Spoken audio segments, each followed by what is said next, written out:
Today on Gamers Couch, Cthulhu Wars. Hello, happy Sunday, welcome to the couch or the table with the folks from Germany that talk to you about board games every Sunday, aka us, Daniel, Sarah, and today we share a huge game that it's the end of the world as we... Oh no, that's copyright. About... Oh gosh, a huge game, a heavy one. It's called Cthulhu Wars and it comes with a lot of minis.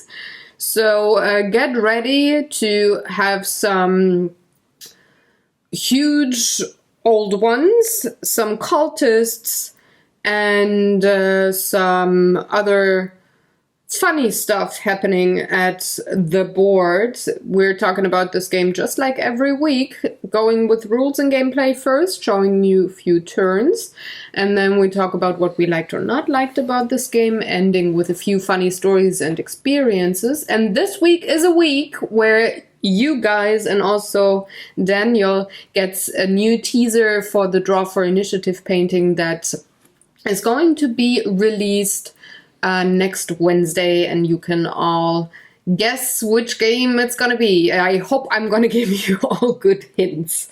But the first very good hint is that my sweet hubby knows really, really well how to explain the concept of Cthulhu Wars to you. I made such a nice segue. Let's say on a relative scale between me and the statue of H.P. Lovecraft, I'm probably more competent at explaining this. I mean, we can try.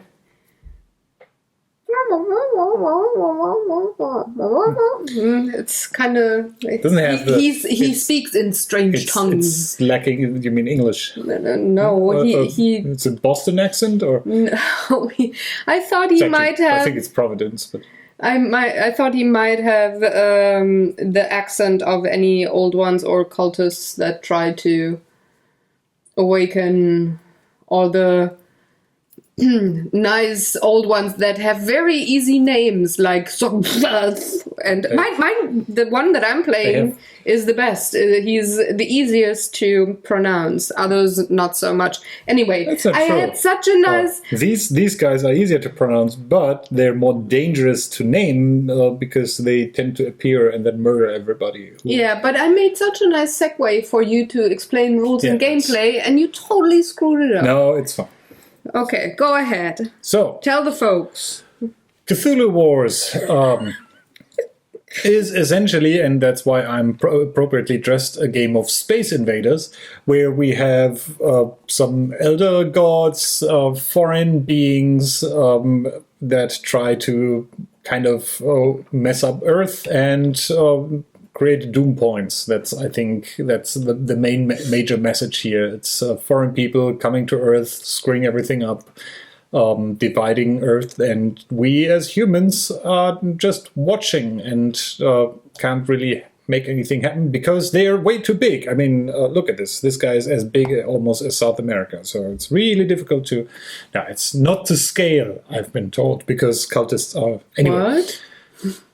No, they are not to scale. Oh, okay. At least most of them are not to scale. Anyway, so for the two of you who have never heard of Cthulhu, it's kind of a made-up mythos story stuff made by an American author by the name of H.P. Lovecraft. And since he kind of open-sourced, that's, I think, the term you could use for that, his writings, this supposed mythos has been widened into incredible amounts with a lot of lore because everybody can write to that, and that totally has nothing to do with that there's no licensing fees rights attached to that because it's already... Creativity does usually not have anything to do with licensing. That's more the publishing of your creativity that sucks with licensing. I mean, in today's world. But okay. I have to say, before you run away and say, another Cthulhu game, of note is that this game was made by Sandy Peterson, who also worked on the Call of Cthulhu role-playing game and some other, I think, vaguely known games like Doom on the PC and stuff like that. So I never heard of that game. there's some It's there's totally some not popular. heritage to this thing. However, Cthulhu Wars itself, to keep stalling from telling you what the game actually is in most parts an area control game, parts action selection, and you try to get victory points, which are called doom points, but let's be honest here, they're victory points. It's like in the Mediterranean, you have called them straight up victory points, but since this is literally the apocalypse happening, the end of the world, they are called doom points proper, because there's no victory to be gained from destroying everything. Yeah. I can see your point. So in this, each player picks a faction that has its own little hierarchy of dudes. Most or pretty much all of them have priests, which are at the bottom of the food chain. They're literally just humans who think it's everything is terrible and it has to go away. Up to, the great old ones, which are not only great and old enough to smack other players at the table and incapacitate them with them, but they're just impressive to look at. By the way... And some monsters in between. Excuse me, if you want to know how impressive they are, we actually painted Cthulhu Wars and Draw for Initiative, and there's a link in the iCards, so you can check it out. And now you can talk some more. So the interesting part about this is that all those factions have a very unique playstyle to them. For starters, they have different setup rules, even though most start very similarly. Then each of the monsters you have different abilities. Your great old one has different abilities. You have like a unique faction ability that goes into that. And the meat of the game, or one of the major things that makes this interesting, is that you have your faction sheet here. And over the course of the game, you have these 6 spellbook places that I think it's fair to say this is almost like an achievement upgrade system. You try to achieve whatever condition is on here, and it could say something like, in the first Doom phase, you automatically receive this spellbook, also get an Elder sign. But others say you have to kill or devour an enemy unit in battle, or 2 enemy units in battle, or you have to awaken Cthulhu. And whenever you are able to do one of those, you get to pick one of those faction's very own spellbooks, which upgrade your powers. They can be upgrades to your monsters, upgrades to your great old one, so to speak, passives that count for your entire faction and do that. And you get to choose in which order you want to upgrade that. So that makes already a lot of tactical and strategic decisions how you want to play that, combined with that each faction has its own little quirk on how to win the game. Which brings us to how to win the game. We have here, as I said, it's all about doom points. So we have something called a doom track where we keep score, and the game ends if someone goes up to or over 30 doom points, and then everybody kind of counts up how many points they have, and he who has the most doom has won. That's one way to initiate the end of the game. The other one is something called a ritual track, and you can perform a so-called ritual of annihilation that gets more expensive the more often you do it. And once it gets over to this instant death part, that's where all the players at the game just die and the game is over. No, it's just the game is over. It's not the player. Don't worry. It's less dangerous than it sounds. So that's the very broad kind of thing. So you'll be playing effectively always through 3 phases. You will gather power, which generates your action points, which you can then spend in the second so-called action phase, where it just goes around the table. Everybody takes takes actions and spends them. And then there's the third, the doom phase that actually happens in between those two, where you get to score doom points for your progress on the board and get to perform this ritual that pushes it forward. Now, in the first round, you kind of skip the doom phase, but that gives us enough possibility to explain to you how this works all out.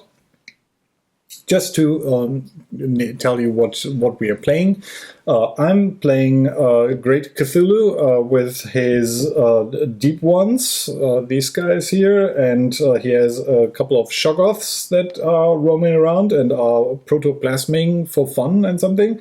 Also, we have a couple of Star Spawns, the kind of children of Cthulhu, or at least the one that are almost as ugly, and go up. He's not ugly. He's just very unique. Yes. Don't do Cthulhu shaming.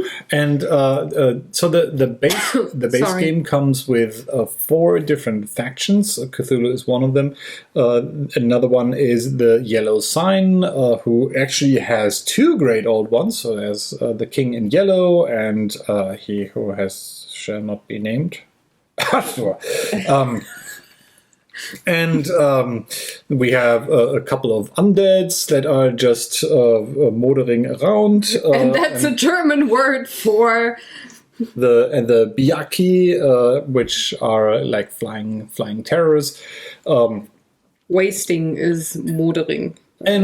And that's also from the base game. There's two other factions. I think it's the Black Goat, Shubniggurath, and the third is... the blue one. The blue one is... Nyarlathotep? Yeah. Is it? Maybe. I don't know. Yeah, sounds right. Because the orange, the light blue, the pink, and the rose-colored are not that name, so it should be... you have the book next to you. You can look. So while I'll tell them what my faction is, right? Yeah, and just as a small hint. So the base box, and I understand that's not for everybody because this is actually a quite expensive game. The base box comes with these four factions. That is plenty enough to play games with 3 and 4 players. There's actually a variant rule for 2 players in there. But in theory, the map that comes with the base game goes up to 5 players, and there's additional factions you can purchase. One of the reasons we haven't talked about Cthulhu Wars yet was because we waited for those new factions. Yeah, we owned it for quite some time, and actually we liked it, and then we went for the second season, so to speak, of all the expansions, and that's what we picked up, which might already give you a hint what we think about this game.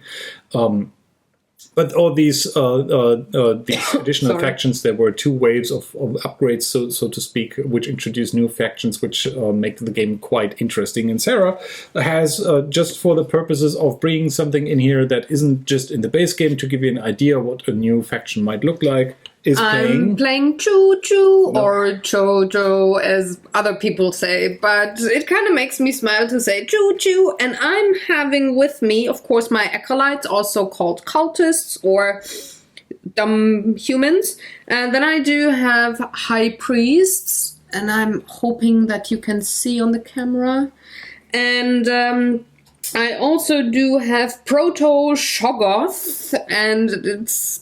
Yeah, they do. Oopsie. So they look like corals. I actually like that. These are the beta version of these guys, because I have the proper Shoggoth. And I have the proto Shoggoth. Yes. And then my great old one is called Ubo Salah. Blah. Hold on. Ubo Safla. I can talk. And he, for all you maybe also Outlander fans, know this is not Cracknadoon, but it kind of looks like that with those ritual stones around it. But he's like a big blob. And all of my bigger monsters actually remind me of corals or weird things that you can find under the sea. And also that very pastel-y pink color says that I'm not a threat. the color palette. But we're gonna Kind of goes with talk it. about the game and not about what I like now. I'm gonna tell you later. I think it's the simplest if we just start out play 1-2 rounds. Maybe we certainly won't be able to play a full game. Although the game is actually surprisingly short to play. Even can you just die and I win? No, it's not that short. Sorry. So I'll talk us through a little bit through that. So we start with the gather power phase, and to determine how much power you get, there's actually a handy little reference sheet that tells you what generates power. It's actually not that much. Power is generated mostly by your cultists. So all of us start with 6 cultists, so that's 6 power, and then you get a power for a gate that you control, and also power for gates that you don't control. But each gate that you control generates you 2 power, so we 3 all start with the same amount, which is just fair, and that is 8 power. Now, if someone wouldn't stand on a gate, and that would just be some empty gate somewhere, all players gain 1 power from that gate, because as we know, the old ones always come through gates, never the door. It has to be the gate, and the gate is in front of the door, and open gates are just free for everybody. Yeah. So that's how you generate power. There's some other ways how you can generate power. Some are actually faction specific, like these yellow dudes have some interesting desecration markers where they kind of they litter up Earth a lot, and they're not about recycling. They are really happy about that. So they are kind of the global warming faction, maybe. So recycling is not their thing, and they thrive upon it. They kind of love it to have all those empty plastic bottles floating around. So that's one little hint at how these factions are different from another. So we would have, after the gather power phase, we first determine who's first player, and at the beginning of the game that's really difficult because everybody has the same amount of power. Otherwise, it's the one who has the most power. If Cthulhu is in the game, Cthulhu starts because he's great Cthulhu, and probably German. I think he's called Karl Cthulhu. And always Karl-Heinz. And that means in this house he has to go first anyway. Or Clemens Cthulhu. I don't know. No. Anyway. I like Karl-Heinz Cthulhu. So the first player gets either one of these tokens here that you can flip around to indicate what the player order is for this turn. For our purposes, I'll just leave it like that. We're playing clockwise, so me first, then Sarah, and then the yellow sign guys. What we have here is another way in the expansion Kickstarter thing was H.P. Lovecraft boss to kind of turn him around. So if you need that as another visual cue, I'll leave him there and try to point him in the right direction. Anyway, so after we've done it, theoretically we would have a doom phase. We'll skip that and go right into the action phase, which brings us to what can you do in the action phase. First, you must have power to do anything. And everything you do in the action phase, pretty much anything you do costs power. What you can do is you can, for example, move. Moving means you can move one of your little cultists here, only one space into an adjacent region. You cannot move twice, so you cannot move him from South America to the North Atlantic in one turn, unless you're playing a faction with that ability. But you can move multiple people at the same time, and you have to spend 1 power for each. So for my intents and purposes, I will now spend 2 power and move one of my cultists to the North Pacific and another one of my cultists to the South Atlantic. And that's my opening move. And now it's Sarah's turn. I'm going to bring a high priest into the game, and it costs me 3 power, and I'm going to put her here. Okay, so Sarah has a specific faction thing going on with the High Priest, I think. Yeah, but that's only if we play a certain expansion, and we don't play that. So, we don't play the High Priest expansion. So the one thing you can do, as Sarah just did, is to recruit new cultists. And the High Priest technically is a cultist, and Sarah's the Chocho are unique in that because, for example, Cthulhu only has cultists as the lowest, what they're called, cultists. Just and I have a High Priest. And Sarah has a second type of unit in that's a little bit more expensive, but I think can do a little bit more. Yes, I can sacrifice them if I want and gain 2 power, either in the Doom phase to be the first player or in the action phase to do another action. And I can, if I want to awaken my old one, which I'm going to do in a couple of minutes, I need to have a High Priest on the floor, pretty much. The yellow sign will spend 1 power to move 1 cultist over to Asia. And then it's my turn again. Another thing you can do on your turn is to create new gates, and that's what I will be doing. Creating a gate costs 3 power and gives me 1 of those gates, and the game comes with cardboard gates. This is one of the Kickstarter extra upgrade super duper things. They add some nice 3D effect to the board, but also have the downside of kind of clogging up the space. You might already see that things might get a little bit crowded the more of those minis get onto this. So placing a gate costs me 3 power. And then there's another type of action that you can do, which is called a free action. And one of those free actions is you can put one of your cultists on the gates. By the way, to claim it. By the way, only cultists can do that.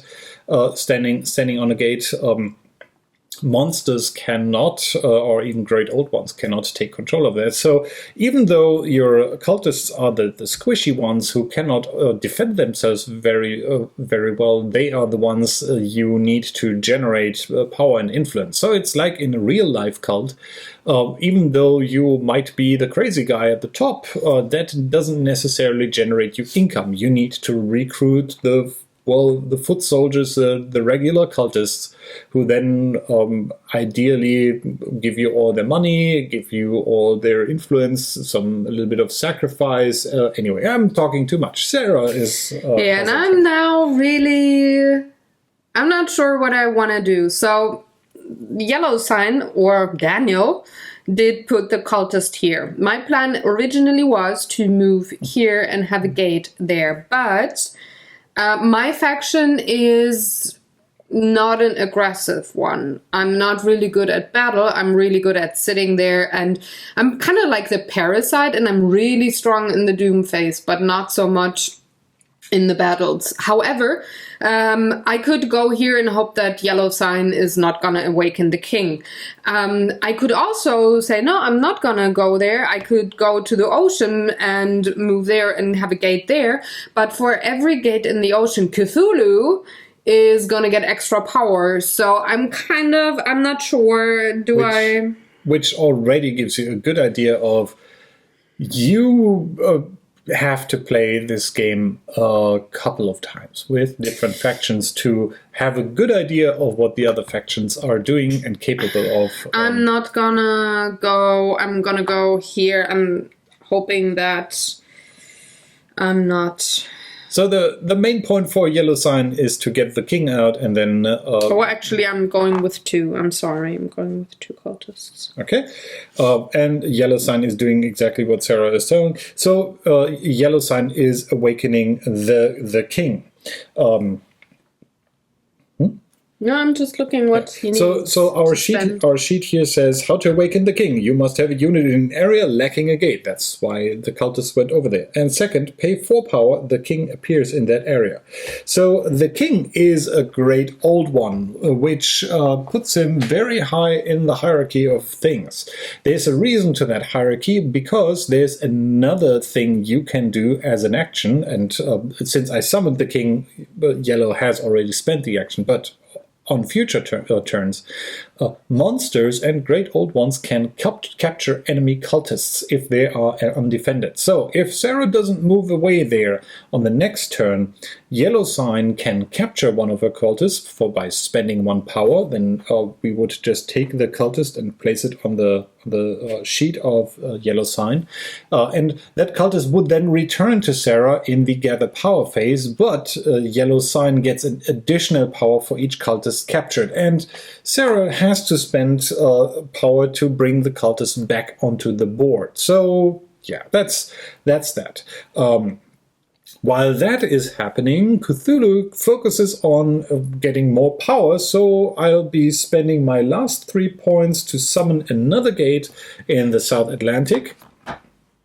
And that now means that I control 3 gates in ocean areas, which gives me my first spellbook. So I get to pick one of these, and they're different ones available. Some affect how battle works, and Cthulhu is really good at battling, and some have some more widespread things going on. I think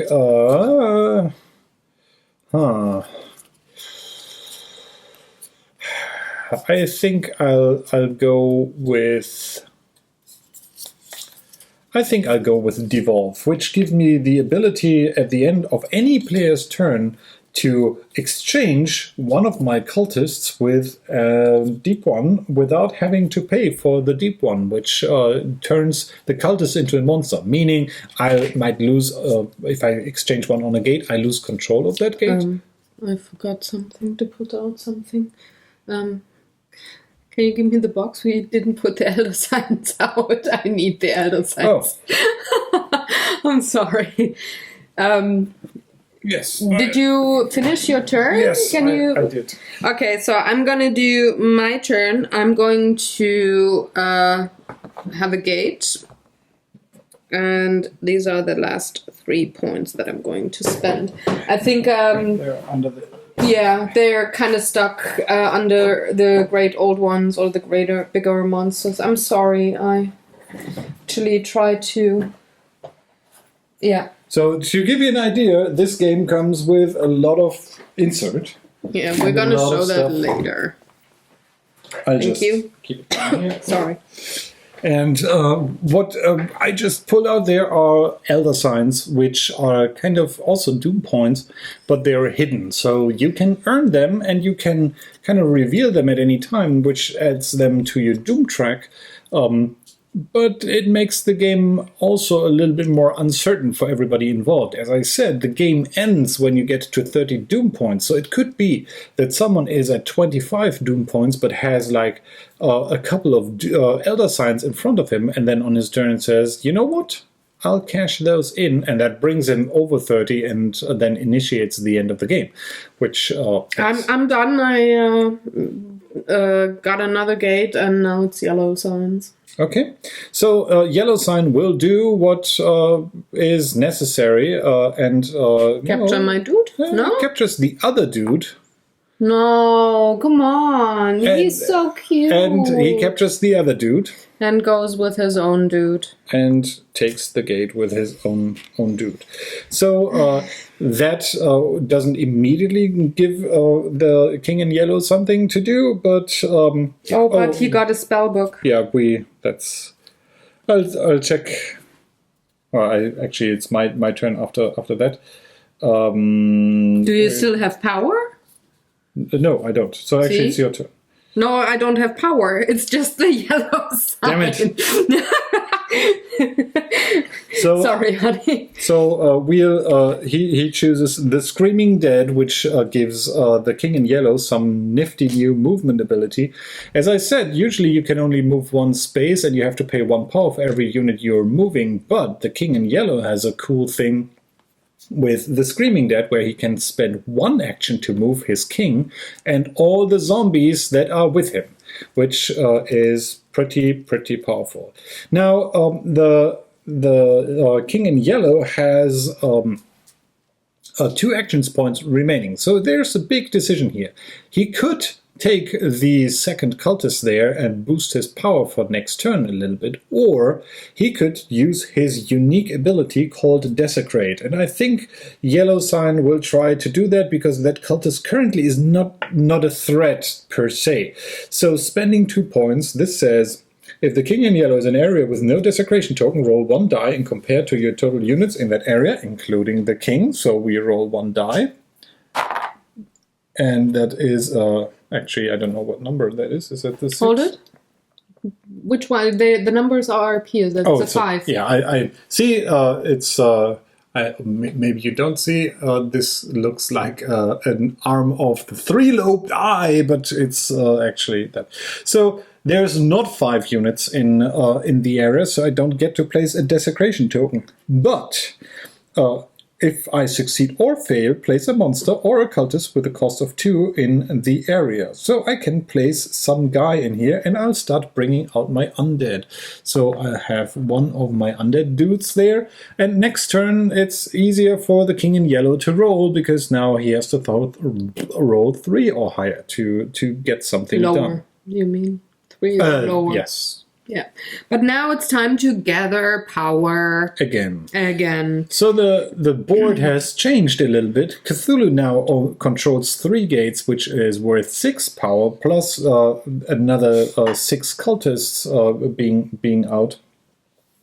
So that means Cthulhu goes up to 10 power, which is quite a lot.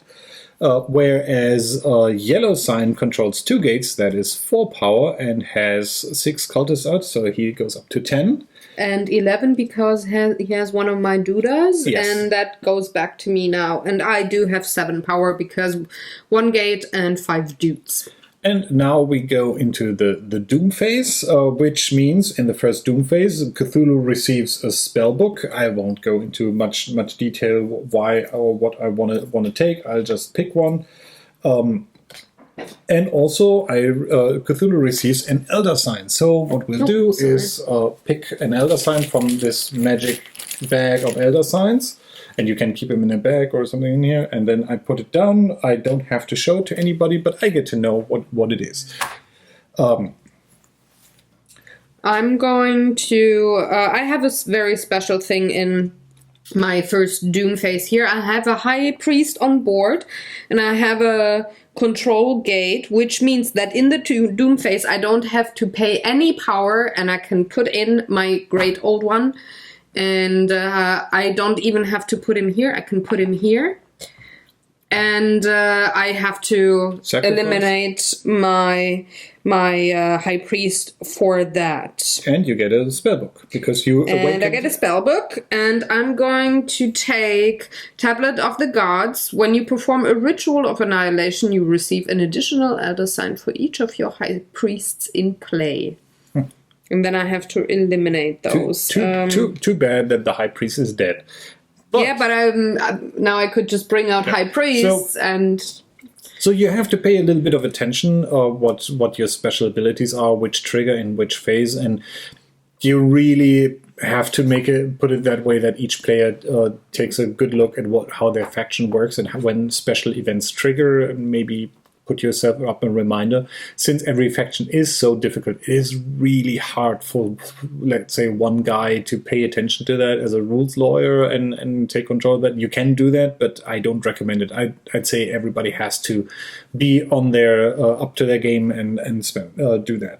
So now we are in the proper Doom phase. So we handled up all the effects that happen, but the Doom phase says, first of all, everybody gets a Doom point for each gate he or she controls. So Cthulhu races away with 3 points.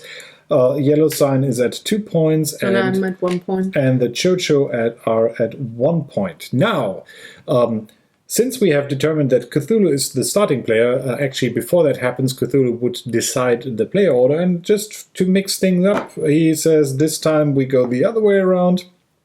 So Cthulhu first gets to decide if he wants to spend 5 power, that is what the current marker on the ritual track is at, to perform the ritual and gain another round of points for each controlled gate, so effectively doubling the amount of points you get. Also, you get an Elder sign for each Great Old One that's on the board. But Cthulhu is not out, and in order to get Cthulhu out, I need to be a little bit more, paying attention to how many points, power points I have, so I'm not going to perform the ritual. Also, since Sarah has a special ability that gives her a doom point whenever someone is doing the ritual, I think, right? That is a dangerous proposition. You might have to carry her forward doing that. So after me, it would be the King in Yellow's turn, and I think he'll also save up his power points because he wants to do a lot of desecration in the upcoming turns. And I'm not going to perform either. And with one gate, it's not really that good. No. I mean, you can try to go for an early start, but the game has certainly an early phase where you try to build up your spell books and abilities to build up your power engine and get that. And before everybody comes up into your face and tries to absorb your cultists or do some nasty stuff, it's generally a good idea to do that. So that's the Doom phase, and then we go back into the power phase, and then we can do some fun stuff. So, for example, I would now start in my second turn and try to awaken Cthulhu. It says there must be a gate in Great Cthulhu starting area. If this is the first awakening, pay 10 power, so I'm already down to 2. This is really expensive getting our tentacly little friend out. But Cthulhu is pretty awesome because if you summon him once, he's really hard to get rid of. It's like the drunk uncle at your party. So if he dies, you can resummon him for only 4 power the next time, which makes him to a threat. And we haven't even talked about battles yet. So after that has happened, we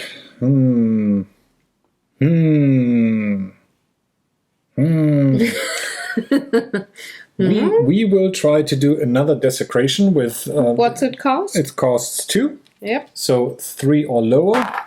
And I'm still terrible at that, but I get to summon another monster for up to 2 points.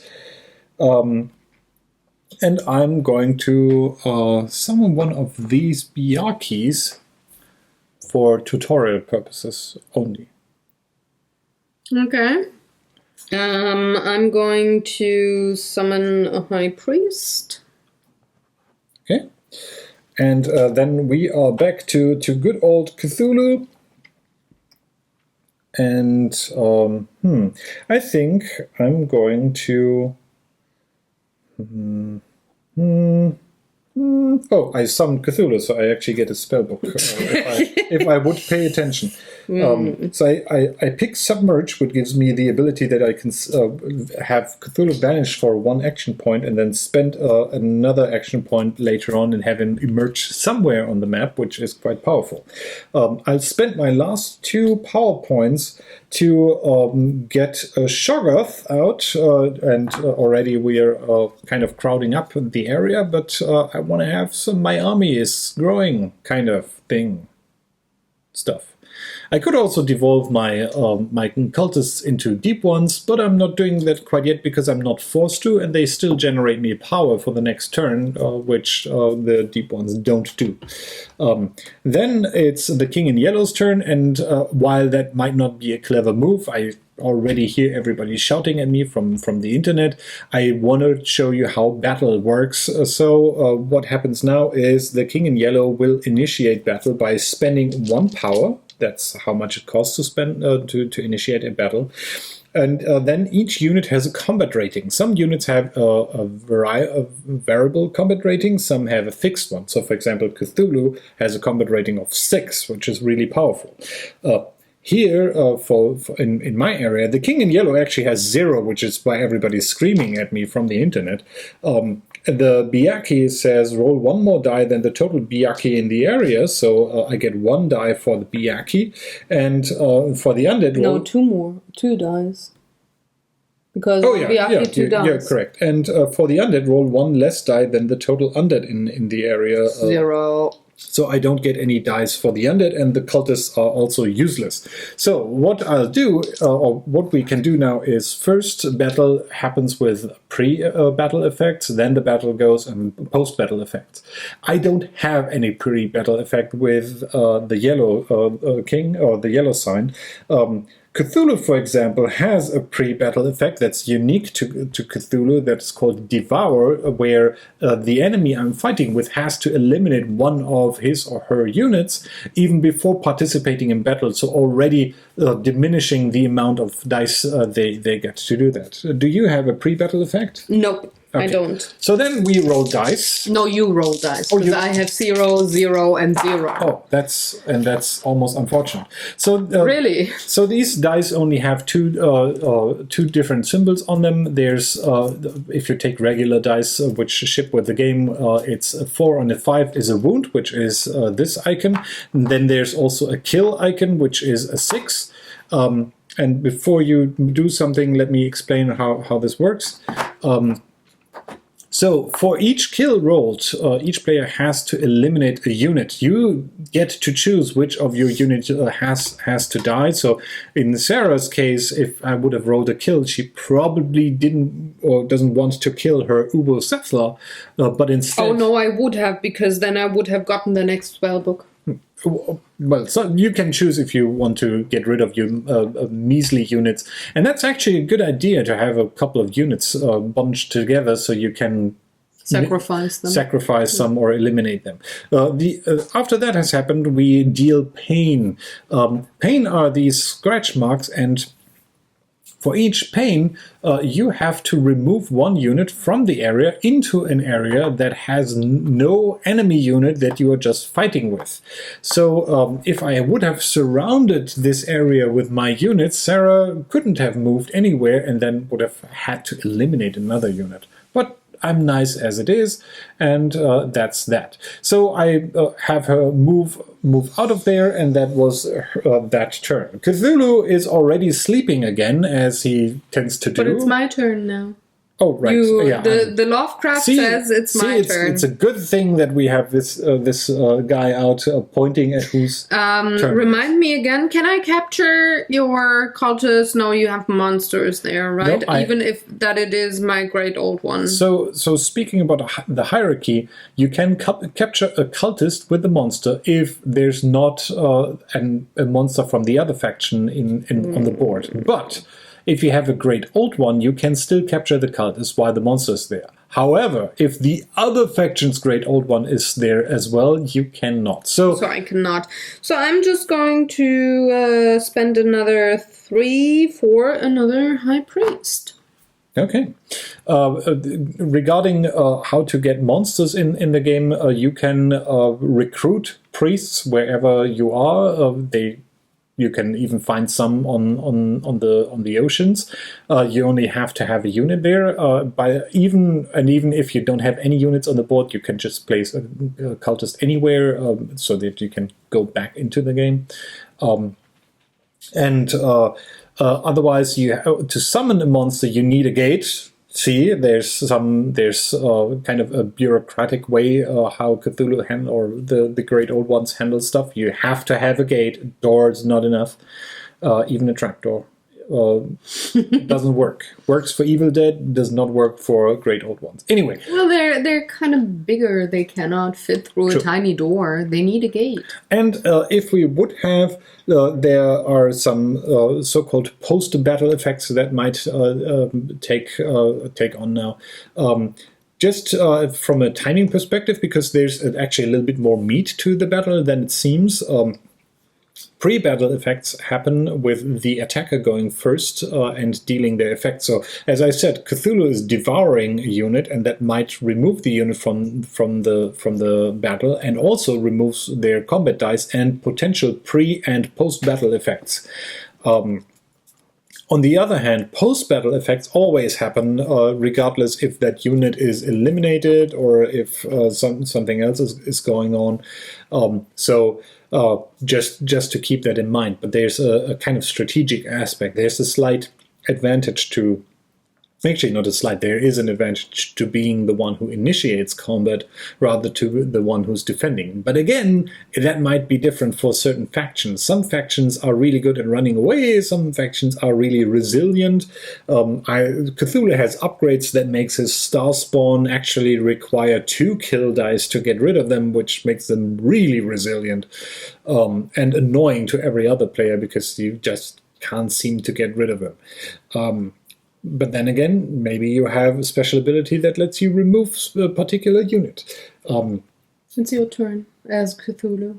Cthulhu is done. But so then it's the Yellow King. It's the King in Yellow, and he'll spend another 2 in an attempt to desecrate Asia with a 4 or higher, and with a 4 or lower. At some point I will learn.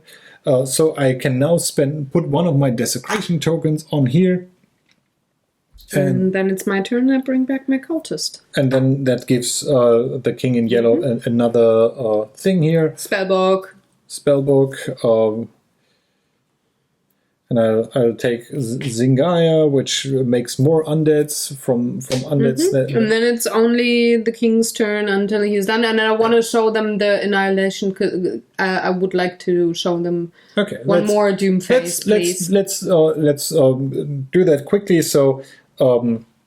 Move and desecrate. Did I remove 2 power? Yeah, you did for the last one here. Okay, so next the king is using his Screaming Dead, which is 1 when... Oh, and I forgot that I get to summon a guy because I was successful. So cost 1, move the king to an adjacent area. Any undead can travel with him. Immediately after you take a second action that is different from that. So going from here, he's going to the Indian Ocean, maybe? Yeah, Indian Ocean is fine. And doing a second action, so spending another 2 for another desecration attempt, which is not good. Well, one more? It's a 6. No, I mean you have money for one more try. True, I get to pick up another undead, and yes, I will spend 1 more, and it's a 4, so I get another desecration token and can dish out another undead, and I think I will... Oops, sorry. I will use the Screaming Dead to move him and 3 of our monsters, and why that is, I'll explain. We will see that in the Doom phase, the Gather Power phase. Exactly, and already move over into Cthulhu's territory. South Pacific. So no, it's not. It's South South Atlantic. So now it's back to the Gather Power phase. Actually, it doesn't matter that much how much power each of us gets, because we will, I think, just do the ritual phase once, and then... Yeah, so I need power for that? Yeah, but it's fine. We all have like 10 or more power. Or not. And I have to roll a die because in every Cthulhu. Doom phase, when he's on the board, I'm rolling, and I have a 2, and now he has a combat power of 2. Okay, so Cthulhu gets 12 points. Just quickly, the king in yellow gets power for the gates as he has before. So he has 6 cultists out plus 2 gates. That's 10 power. But during Gather Power, you also gain 1 power for each area containing both a desecration token and 1 or more of your units. And we have 2.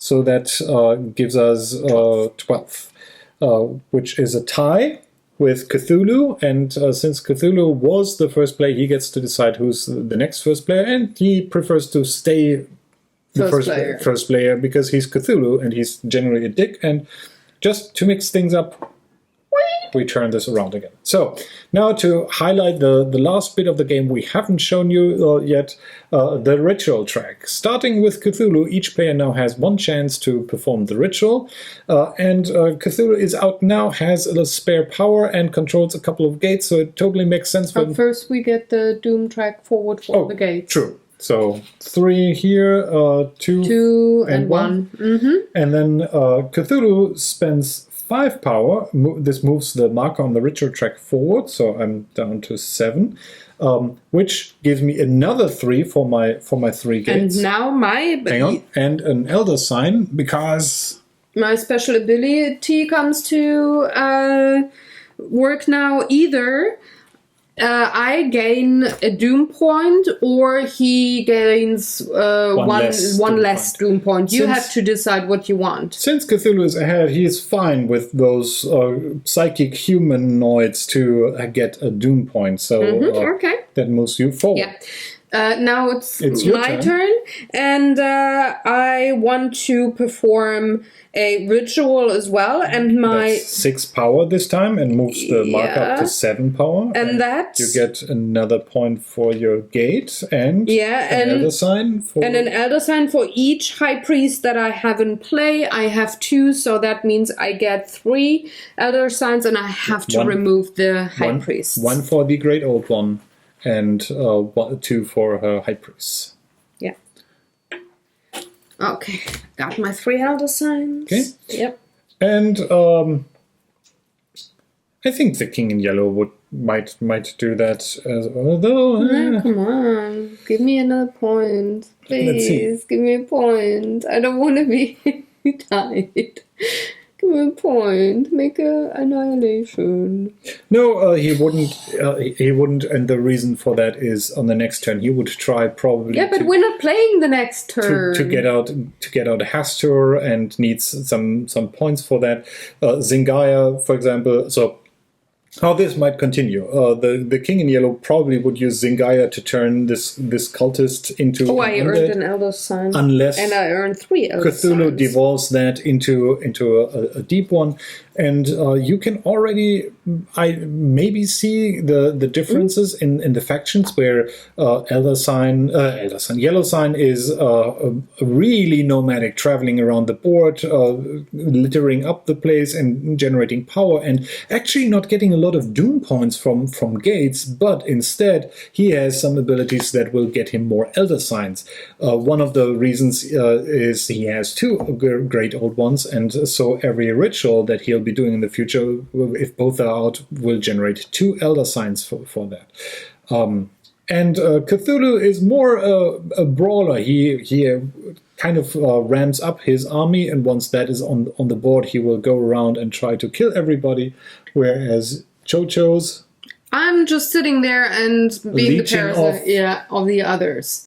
And I think that concludes our little overview. I mean, this might have been already way too detailed. Shall we do the elder signs? I have 5. They all come between 1 and 3. I have 4, so that would have pushed me up to 13. You have 5, so that brings you up to 9, right? And the king in yellow doesn't 0. have any elder signs. No, so mine go back to back. So it's really difficult to convey to you the differences between the factions. That's why we picked these, because they are a little bit different. Actually, the 4 ones in the base game are already quite different. And going into likes and dislikes, one of the really big likes I have is that the manual not only goes out of its way to explain pretty much everything in depth. This revised new big manual is a combination of the base manual plus all the expansions, which is awesome. And they also include things how to play each faction efficiently, which I strongly recommend reading or explaining to everybody. Even before the first game. It's worth spending those extra 30 minutes so that everybody can get an idea at least. It'll be super overwhelming on your first, let's say, 1 or 2 games. But that being said, those games are played rather quickly, so you can actually easily get 2 or 3 games into a single game night. Now, this took quite long because I was explaining all the time, and so might be your first game. But if everybody knows what they're doing, it goes fairly quick because I'm spending this power, that power, then someone is already done because he summoned his great old one and doesn't have power, so the others fill that up. It gets slower. You can As I said, the base game is up to 4 players. The map that comes with that, so these have 2 sides, a 3-player and a 5-player side. And if you play 4-player, you turn 1-3 to a 5-player side. And if you play with 5, you would turn both over to the 5-player side. There's even additional maps that allow you to play with 6 to 8 players. But that's expansions. That's expansion maps, and then even with 5, it starts getting a little bit slower. Not only because there's more people at the table playing, but also because there's the board just gets more crowded with guys, and you're limited here and there. And yes, you have your strategy, but you kind of want to pay attention. Also, I have to say what I do like is that as asymmetrical this game is, it kind of balances out. For one, I think it is important for all the players to have a good look at the Doom track and see who's ahead and maybe make a decision informed by that. It's also a big giveaway if someone has a lot of these Elder Sign tokens. I mean, they're on average, each token is worth probably 2 Doom points. So if someone has like 5 tokens in front of them, that's 10 points. That's a third of what you need to win the game. And if they're ahead there as well, that is also important. But it keeps the game interesting. And everybody can reveal those. So if you have 5 ones, you might want to reveal those to give everybody else kind of the idea like, of, you know, I'm not that far ahead as you think I am. I'm not crushing everybody. But it's really refreshing because it's not... I mean, you might get the idea looking at this just from a distance, saying, "Hey, this is just Risk with monsters and giant minis," and it has some of that feeling, but it's very, very deep in terms of how the factions play out, and you get to learn the faction. I think it's one of the games where it's actually really fun. Saying, I want to play these guys again because I think now I know what I have to do and how I can use that better. Or you see someone else playing a faction and being really successful with it. I want to try those guys. They look interesting, and each one has a new exciting mechanic that it brings to the game, and therefore shifting the rules of the game a little bit. There's also from the expansion territory, there's more maps available that also have their own rules. So this is the base map that's coming in the base game, and that's essentially it. It's just the map. But some of the expansions, for example, the Great Library has then additional monsters that are on there that hunt you or can aid you and may tip the balance of the game and have some profound effect there as well. What I'm trying to say is, despite this being quite modular and having so many individual pieces in there that are depending on what you bring to the game and change the game considerably, it still manages to be rather short to play, which is always good, I think, for these. If these get too long and too complicated, everybody gets annoyed and sleepy at the table. That's not really that good. While also being exciting to try out stuff. Yeah, there's a few things that I want to add. Like, in general, I absolutely agree with you, what you said. There's a few things that I'm not super happy about, but in all it's fine. So the first thing is the 2-player version, and mark my words, it's a version of the game. Yeah, this is it's not a 2-player game that you can play up to 8 players. It's the other way around. They try to have a version in there that is playable with 2 players, and the one thing that I'm not too fond of is that it's actually 1 or 2 factions that you can only play in the 2-player game and use them to their fullest. What all of those factions are about. I don't think so. No, like either you both play passive ones or you both play aggressive ones. will definitely lose from the get-go if you have one aggressive one and one non-aggressive one, like non-battle strong. But that's where I would disagree. I think we may not be good enough to already know that for certain. I mean, it certainly felt the game we played. Yeah, we're going to talk about that. But it says in the book, be aware with a 2-player. There's stuff that is not playable from your faction with 2 players, and there I say it's fine. Some are skewed when it comes to that. And it is just a variant. It's not supposed to be the major 2-player game. However, what I found is the fewer players you have, and that includes 2 players and 3 players, 2 players being absolutely that case, it is very unforgiving. If you do one wrong move, you are very likely to have totally crushed your game, and you could actually start over. And you have to be aware of that, and then it's fine. But being surprised with that thing is kind of like, oh my gosh, this, it's so be aware. Think twice before you move, and that might, prolong the game. But I still found, even with downtime and people really thinking about, okay, what can I do? I didn't feel that I had the longest downtime with the factions that came with the big box.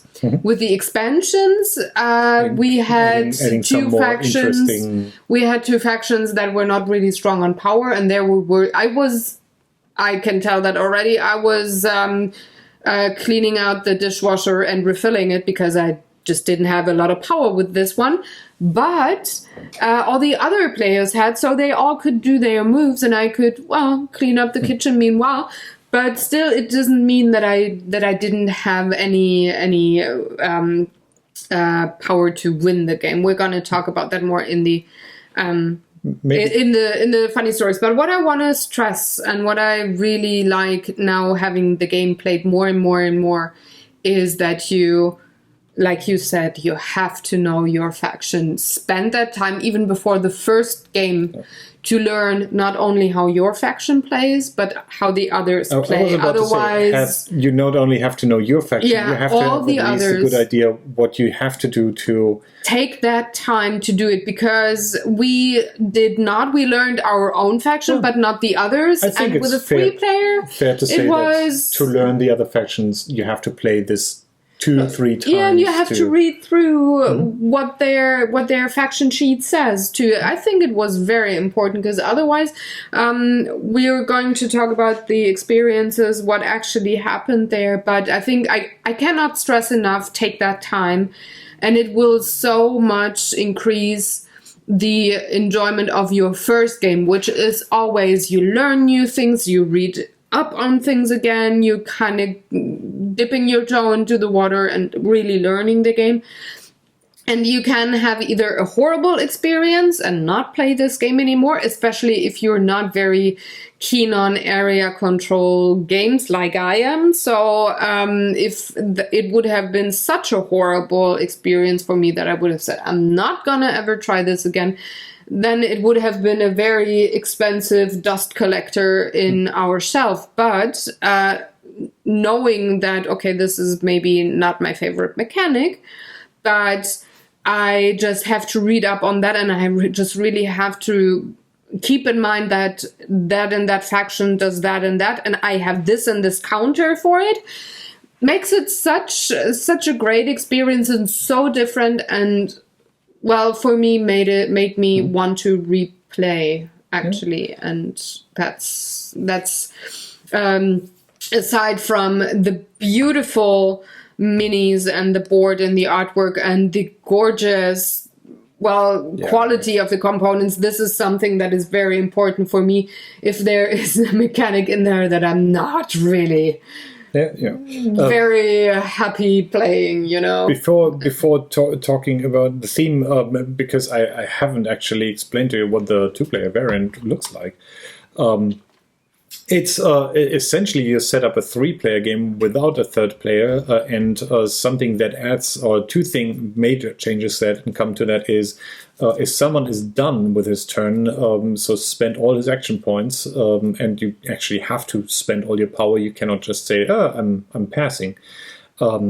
The other player has to pay more power for each turn. So the thing we just had at the end, where the yellow sign we were both done, and then yellow sign had like 3-4 turns in a 2-player game. This is really punishing because you have to spend 1 power. Sorry, Cthulhu. At each. With the at the start of each of your turns, then. Also, another thing is you gain doom points for killing other monsters. So everything that involves elimination or sacrifice gives you doom points for that, which I think is what Sarah meant with certain factions. So Cthulhu is good in attacking, and that generates doom points for him, while I also have to agree or say that, Sarah was playing Yellow Sign in that game. But you really then have to play it cautiously and run away. I mean, one of the advantages of him is that he can move away and do something. And the other difference is that you don't get doom points for your gates. Correct. You only get power for that, so you have to chase people down and kill them to get. And if you're a non-aggressive faction against a Cthulhu faction, I mean, you still might have to work a bit more to get the victory in the end. You just have to be aware, and that's fine.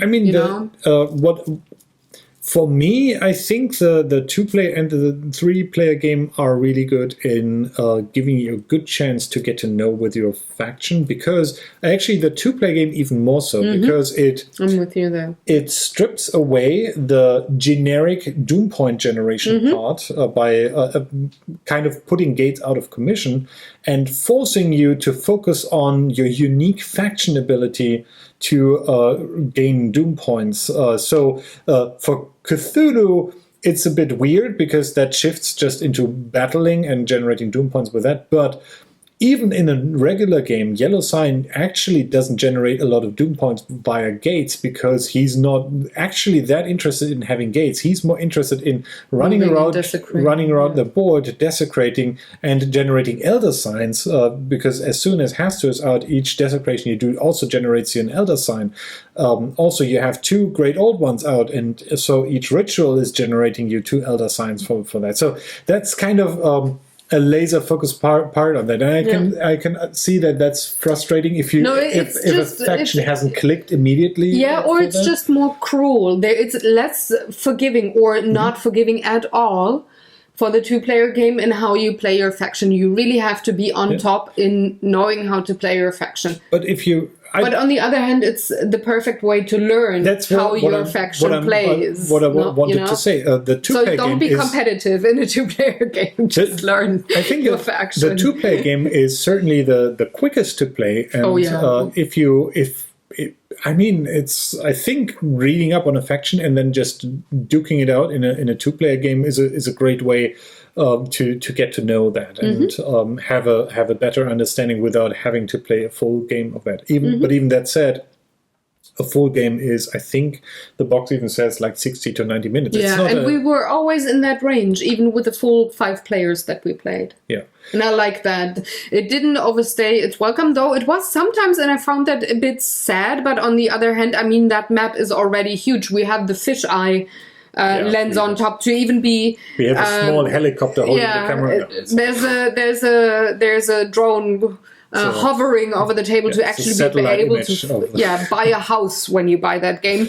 But still, we had trouble to put all the minis on the board for the 5-player game, because Well, I mean, they have a huge space there, and I found that sometimes kind of difficult. Especially if you're taking these premium plastic gates.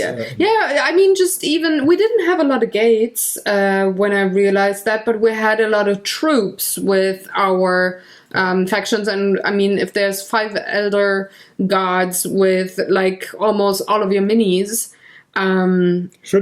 you should have battled and killed more. That takes care of the guys on the board. No, but we're going to talk the experiences why that was not the case, but it was really difficult, where we kind of used the elder god as the marker and had a bunch of our minis just sitting on the board and say, these are with them. These are in his pocket dimension. Just to be able to see, okay, where actually is the border, because we had trouble to see that there's actually, this is not one field, there's 2. So we had to redo some of our turns because it was kind of difficult to see. So that's a kind of one of the knocks I would have against the map, and it might be that this map in particular is a little bit misleading sometimes if you have a lot of minis here and are not super familiar with what Earth looks like, which I'm totally guilty of.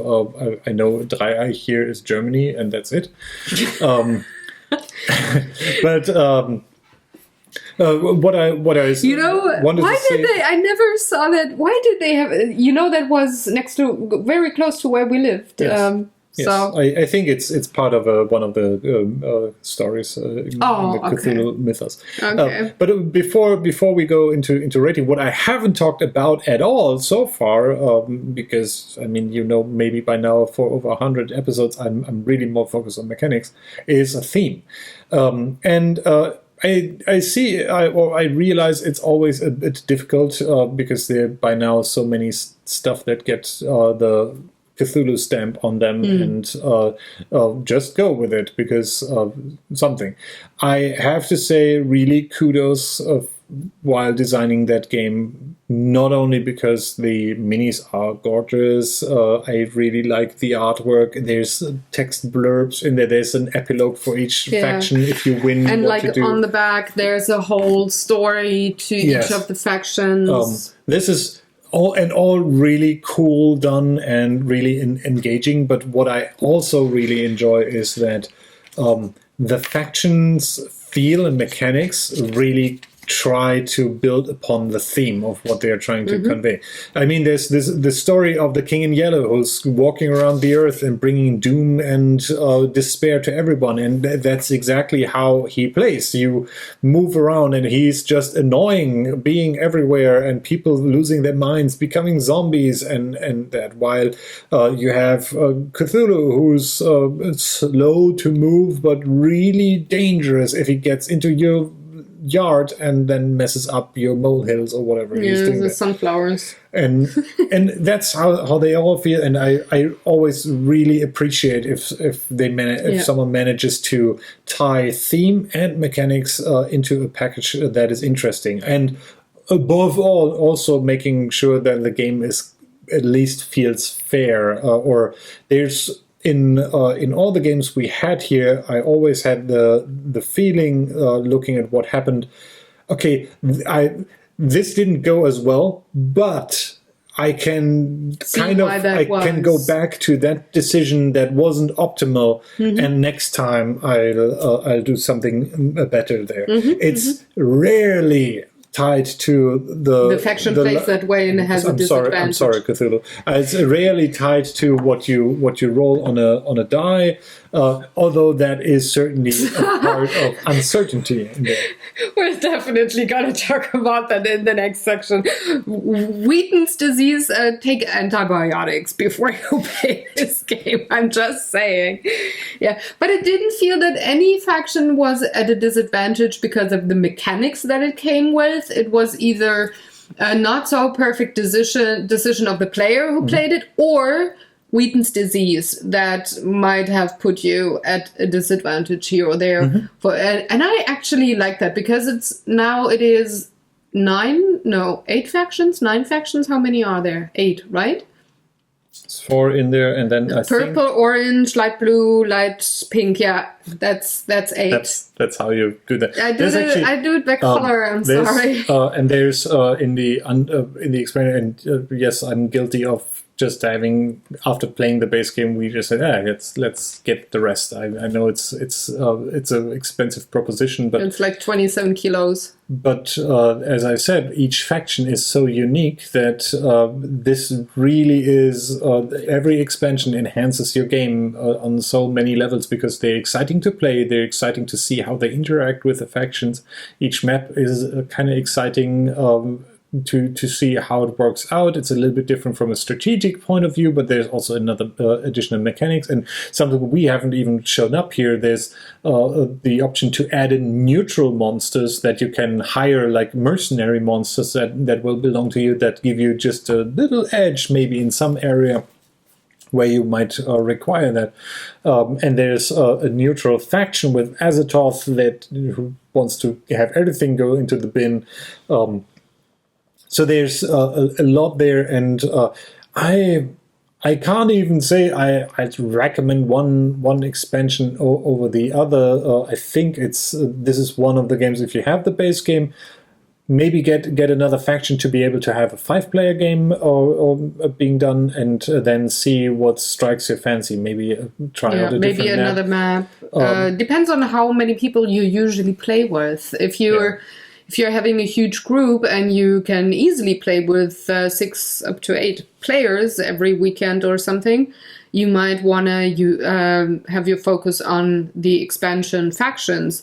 But if you're usually 5 players, you might want to have the neutral factions, so the ones you just said, or if maps, maybe that's more to your liking. And if you're having both, a huge group, and you really want to have some variation, well, go for all of it. So, yeah, I mean, I have to say these are expensive games and expansions, but for it's a lot of the amount that is in the box, and for the I think it's worth it. There's other things that are also very expensive in this world that I would not spend any money, or not that amount of money on. But I mean, we didn't say, yeah, we're just gonna buy it. We played and we looked and we said, are we probably gonna play it at least 5 or 10 times a year with a full set of players? And if the answer is yes, then we're gonna buy the expansions. So, well, yeah, just... Also, this game has so much replayability that, I mean, again, a board game for, let's say, $30 also has a lot of replayability. So this has to be something you really want to go for. It's like a treat to have. Yeah, for me, it would be totally unreasonable to say you have to get this game because it's kind of the best game at what it does. I'm just want to say. With the stuff you're getting, I don't feel like I wouldn't have gotten something that's not worth the money. Otherwise, obviously, we wouldn't have picked up the expansion stuff and that. And we wouldn't have rated it like this. Come on, let's do two things. One, two. Kind of need to progress. Yeah, it's this is two thumbs up. It's a really, really cool game, and even though it's hard to recommend due to the price, if you have a chance to pick it up or play it at least, give it a shot. Actually try to give it more than one shot, because that's before you buy. Maybe you know somebody who owns this game, or you have a board game cafe next to you that by chance has a copy, maybe. I don't know. And a fair warning, if you really dislike games that are about error control and or pushing other players around or backstabbing them, I mean, you obviously, while playing, can say, hey, you could play the pink one. Someone at the table is winning clearly. We should maybe try not to beat each other up and focus on going against him. If that's not what you like in a game, stay away from this, because this is really good at that, and if you don't like that, it's not going to bring you any joy. That's true, because that's, well, one of the major mechanics. But let's move into funny stories and experiences, and here are some. The first game that we ever played was with 3 players, and we had Cthulhu, we had Black Goat, and we had the one that I forgot, the blue one. What's it called? It's Crawling Chaos. And yes, it's Nyarlathotep. Yeah, so we played that. I played the red ones in the middle, and I kind of... Well, only knowing how to play my faction and not knowing how to... where the weak spots of the other factions are... I was kind of like in the middle, and both Gina and Daniel from the sides were like boof, boof, boof to me, and I was like, what the heck? This is not fair. So 3 players in that. Axis here, and you are not 100% sure how to counter things. Maybe not the greatest choice. Maybe go for yellow, blue, and green. That's maybe another good game. To start with, but it was kind of frustrating, but I could definitely see, okay, this is how to actually, learn more, or this is what you have to focus on to not have it be unfair. The second game that we played were full 5 players, but that was, we waited then until the expansions came, because after the first game we always said, okay, we could see the path very clearly, where we would go down, how much we would like it. So we said, okay, let's order, and we're gonna play with a full group, with a big group of players once we have the expansions. We played. And then, usually we have a group of 5, so we actually were waiting to have at least one other faction to be able to play this with five players. We have 5 or 6 players. And then unfortunately, we ended up with 6 people being here. But well, not unfortunately. Now, the good thing then was we played. We didn't have the map for 6 to 8 players, so we are going to try to pick that up at one point. But we played with 5, and Daniel was the rule master. So that was actually something that made it really fast to play. Because we had only 2 players at the table that had already played a game, and all the others were brand new to how to play this game, knowing their factions, knowing all the other factions. It's kind of overwhelming. Yeah. And you being there as the rule master and giving hints or tips to each of the factions and answering questions all the time, and actually move the game along really fast. And while I said that the manual is pretty good, and it has a very extensive FAQ section for each faction, trying to cover each single instance, that takes still time to look stuff up, so it's actually a lot useful if you have someone at the table who can look things up while things progress. And that's we played with 4 that time. But we knew that the next Monday the expansion would be delivered. Christian yellow. We had one kind of training game for. So that was that. But still, you didn't play. You were the rule master. We had 2 players at the table that hadn't played the game before. And then the week after, on the Mondays, poor delivery guy, he had to. Carry 27 kilos of 2 boxes of plastic and cardboard up our stairs, and great Monday morning. So we played that Sunday with 5 players, and we played all the expansions, and Bussy did play the yellow. Yeah, we tried. In total, we played all the new factions except for the neutral faction of Azathoth. And we haven't tried at least not in a full game, the new maps yet, or the neutral monsters. But it's pretty straightforward looking at that. And that again was a lot of fun too. And there we had the problem that there were too many minis that we had at the board, and we could not see where the lines between certain areas were. So we just said, okay, this is the bulk of people that I do have, and they're with the old one, and wherever that old one is, you can see the minis of the player. So we worked like that. And that was our battery. So, I just wanted to show you quickly. So this is the 3-player side we just had here, and on the back is then the 5-player side. It just same general board size. Obviously, this board doesn't extend, but you have more areas on here. I think on a 5-player game you have 21 areas or something. Yeah, like something like that. So yeah, that was a lot of fun. And after both of the big games, we played the 2-player game and played Cthulhu versus the Yellow Sign. And let me tell you, Wheaton's disease was strong with me. So I had the 3rd or 4th attempt to put down a desecration token. Then it was successful. Before that, nah.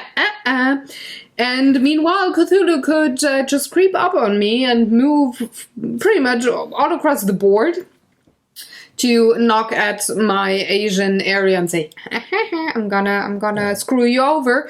And I couldn't, there it was that I did one not optimal or ideal move, and that lost me the whole game. After that, I was just playing along. It was really cruel. It's the thing where I was able to get up close and personal with Cthulhu or it wasn't Cthulhu, I think it was someone. No, it was Cthulhu. With killing your king in yellow, and that kind of throws off.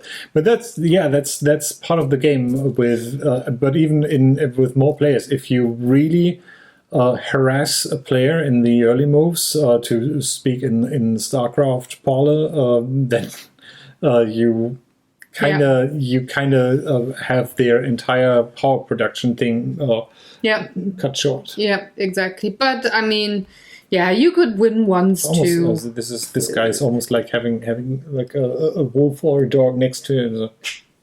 Yeah, like the kitty cat, something like meow. No, but I mean, it was fine. You were allowed to win one game too. Thank you. Am I also allowed to win a quiz? I certainly hope so. So let's see. Is it Cthulhu Wars? No, we already had that. That was episode number 30. And I had already had it in the iCards. Maybe it's a re-release. No. We don't re-release things on Draw for Initiative. We repaint things if I'm accidentally deleting footage. That happened. But yeah, no, let's go for the game. So this game is either a cooperative game or a team game. So everybody against one player, depending on what thing you play. You go into very dark parts of the world, and you might be surprised by things. Yes, please. It's Imperial Assault. With the Imperial Guard helping you out, because it would sometimes be unfair if the rebels get crushed. We already painted Imperial Assault. Okay. So that is 3 cards down. 4 cards. One more. You can guess one more. I can say no. We already painted that. After that, I cannot put in the iCards anymore into the video. Now it's difficult for me, because there are 2 other options. Both have the thing where, at least for the newer one less, but for the older one where you can play competitive. No, you can. It's not. Well, everybody against one, not competitive. Everybody against everybody. So it's like somebody is kind of like the overlord, and the others. So which one do you think it is? Betrayal on House on the Hill.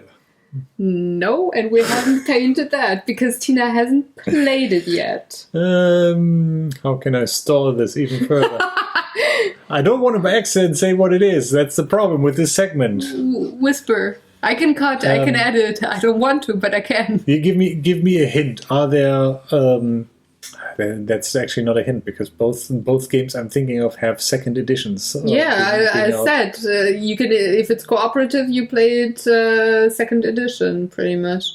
But I said you go down into the dark Okay. And you might be surprised by things. Then I know. It's Mansions of Madness 2nd edition. Or it's not, because we already painted that. But that was kind of like, thank you for... So it's the other one. Do you know which one is the other one that Mice we and own? Mystics. We painted that. Don't do that. I cannot have any more iCards. But it's also on Draw for Initiative. I'm looking at what's over there. That's actually not a team game. The Pathfinder Adventure. No, we painted that. All right, I give up. It's Doom.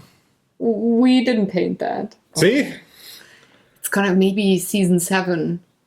Because, funny enough, after this one, we have the finale for season 5, and we're currently working at season 7, season 6, and then we're very close to start season 7. So, yeah. What do you know? What you're not now going to start? Well, not now, but what you are now going to start? The outro? No. Well, after that. The shopping list writing? No, your favorite part. Oh, I can pack the game? Cthulhu Wars. Yeah, I'm really good at packing this box. I do have a trick. Apparently requires a science degree, because there's this huge insert and you kind of have to flip over the box and then fill the bottom and then put the bottom and then turn it over to... And I'm really good at that, because I did practice when Tina and I painted Cthulhu Wars, because we had to... So that's next week? No, that was already in the beginning. That it was the 30th episode. Next week is the 49th. Maybe you want to say goodbye now. Yes, to you or no. My dear audience, I hope you have a great Sunday. I hope you're going to have a great week. Hope Insanity saved you from this overlong video once again. But I mean, it's a big game, and there's a lot of game to talk about. We have lots of opinions, and they're kind of important. I think maybe. Well, we have opinions. Let's leave it at that. Let's not get ahead of ourselves. Yeah, we don't talk about these things beforehand, so I want to know what you think. And I'm always looking forward to those videos here on the Saturday recording day, so that I can know what you think about on games. Sunday when you watch the video. No, I'm watching that on Saturday. I'm always a day ahead, because I'm present. Nice and yes. And I can rewatch it and know again what you said. So in case I didn't listen, I can know when I edit, which is going to be tonight. Very good. You can see us again next Sunday with a new game that we're going to have on this wonderful, hopefully wonderful for you format. If you have any questions or comments, leave them in the comment section below. Fill it with wonderful words. Also visit us on any social medias or the Board Game Geek List. We do have geek lists there for both Draw for Initiative and Gamers Coach. So you can always talk to us there. If you liked this video, you can give us a thumbs up. And if you're new, you could subscribe and also hit that bell button so that you are always notified whenever I release a new video, which is art throughout the week and board games on the Sundays with this lovely man next to me. Do you have any other wise words, or do you want to scream bye? No? Goodbye. Bye, bye, bye. Ouchen? I Cthulhu'd you? Oh, now we have to go to the I cannot go shopping anymore. You have to do food shopping. I cannot carry anything. My hand is now. The fridge is. I'm almost like Cthulhu tentacle area. You're not getting out of that. I'm sorry. Otherwise, I cannot cook for you tonight. You need to have a Cthulhu meal. A Carl Cthulhu meal. Yes. Goodbye. Goodbye, folks. Happy Sunday. It's before the Monday.